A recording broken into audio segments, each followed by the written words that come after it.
Mount এভারেস্টের উচ্চতা মাপবে।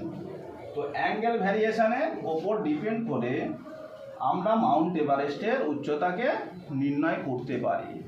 দেখেছি যে থিওরিটিক্যালি, এবার আমরা প্র্যাকটিক্যালি দেখব।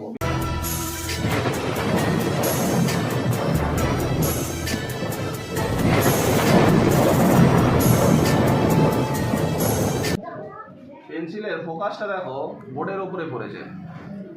তো বোর্ডের উপরে আমরা একটা ছায়া দেখতে পাচ্ছি। দুটো কন্ডিশন এখানে হবে। যদি কোনো লাইটকে বা পেন্সিলটাকে যদি আমি লাইটের সামনে নিয়ে আসি, কি হবে তাহলে? ছায়াটা অনেকটা বড় হবে। তো আমরা দেখেছি যে থিওরিটিক্যালি, এবার আমরা প্র্যাকটিক্যালি দেখব। বেশটা ভালো করে লক্ষ্য করে দেখো, যে পেন্সিলের সাইজটা আছে তার দিকে লক্ষ্য করো বেশি করে। সেটা দেখো, আমরা যখন নিয়ারেস্টে কোনো বস্তুকে আলোর কাছাকাছি আনছি, দেখো সাইজটা অনেকটা বড় হয়ে যাচ্ছে আস্তে আস্তে, এবং তার থিকনেসটাও দেখো অনেকটা বড় হয়ে গেছে। হচ্ছে তো? তো এই কন্ডিশনটা আলোর রশ্মিগুচ্ছর পথ অনুযায়ী হয়, সম্ভব হয়। এবার আরেকটা কন্ডিশন হয়, সেই কন্ডিশনটা দিকে ভালো করে লক্ষ্য করে দেখো।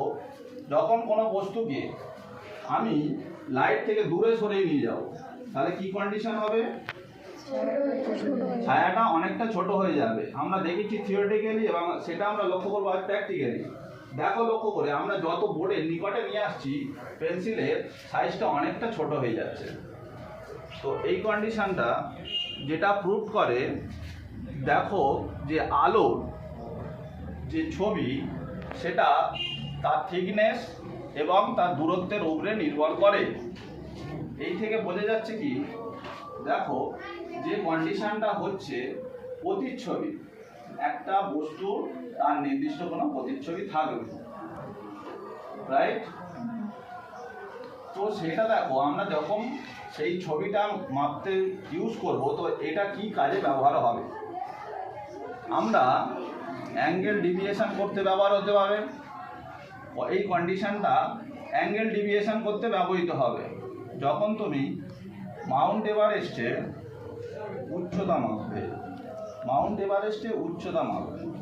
তো অ্যাঙ্গেল ভ্যারিয়েশনের ওপর ডিপেন্ড করে আমরা মাউন্ট এভারেস্টের উচ্চতাকে নির্ণয় করতে পারি।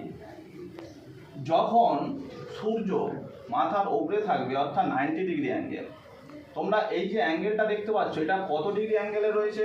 পেন্সিলটা 90 ডিগ্রি অ্যাঙ্গেলে রয়েছে। কার সঙ্গে? ভূমির সঙ্গে, তাই তো? তাহলে আমরা যদি পেন্সিলটাকে এইভাবে নেওয়া যায়, তাহলে কি হবে?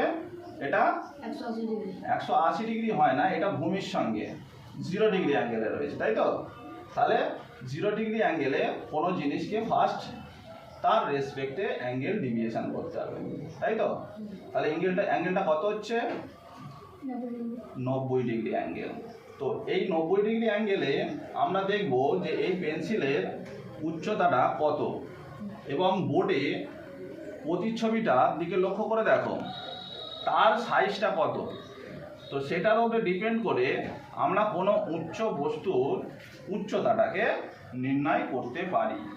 বাস্তবে অসম্ভব, যেটা কোনোভাবেই সম্ভব না, কিন্তু আমরা ক্যালকুলেশনের মাধ্যমে সেই জিনিসের উচ্চতাটাকে নির্ণয় করতে পারবো। তো এইটা ডিপেন্ড করবে কিসের? লাইটের ওপর। অলরাইট? সো সকলে বুঝতে পেরেছো? হ্যাঁ স্যার। আচ্ছা, ঠিক আছে। Next class.